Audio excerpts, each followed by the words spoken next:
Nissan's substantial market decline and ongoing financial struggles illustrate how swiftly a renowned brand can lose consumer trust and market positioning. This downturn stems from a combination of misguided business decisions and broader economic challenges. Moreover, Nissan's failure to keep pace with innovations in the electric vehicle sector, despite its status as an early pioneer, has allowed rivals to seize the initiative. As a result, consumers increasingly look for alternatives to meet their electric vehicle needs. Additionally, Nissan's extensive dealership network combined with rising unsold inventory has compelled the company to implement discounts that negatively impact profitability. This situation reflects deeper strategic dilemmas regarding market demands and consumer preferences.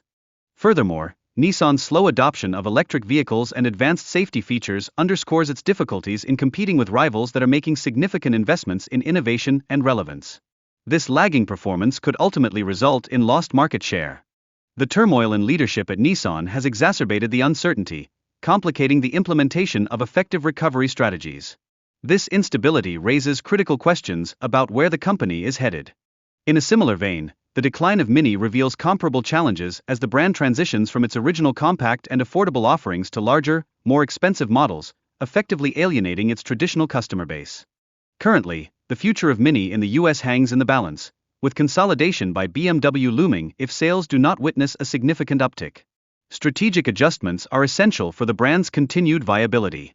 Meanwhile, Alfa Romeo has faced hurdles in establishing a foothold in the US market, often impeded by a reputation for unreliable vehicles and weak positioning against established luxury competitors. Sales statistics underscore Alfa Romeo's struggles, as fewer than 20,000 vehicles sold in the past year suggest a disconnect with American consumers. In parallel, Chrysler's current vehicle offerings, including the Pacifica minivan and the 300 sedan, struggle to compete against stronger contenders in their respective segments, marking a significant disadvantage in the market. This decline can be largely traced back to Stellantis reallocating Chrysler's budget in favor of more lucrative brands like Jeep and Dodge, leaving Chrysler unable to innovate or introduce new models. Industry analysts posit that Chrysler's best path forward involves a radical reinvention, particularly focusing on electric vehicles to capitalize on a burgeoning market segment. However, this ambitious pivot requires substantial investment from Stellantis.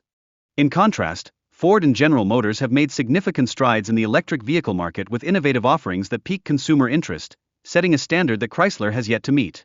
This transition underscores the critical importance of adaptation in the automotive industry. Chrysler's nostalgia-driven brand loyalty alone cannot sustain its market presence. The absence of new resources and investment casts a shadow over its future viability. The discussion also extends to other struggling brands like Buick and Infiniti, which face their own challenges in maintaining relevance and market share. These cases reflect a larger trend among traditional automakers. Among these, Mitsubishi's Outlander stands out as its only successful model, yet it falls short against competitors in both performance and features, jeopardizing the brand's survival. The automotive industry is rapidly evolving, particularly with fierce competition emerging from electric and hybrid technologies, where Mitsubishi has lagged behind in key advancements. Moreover, Mitsubishi's declining brand perception, alongside a limited dealership network, complicates its efforts to regain market momentum and win back consumer trust in the US.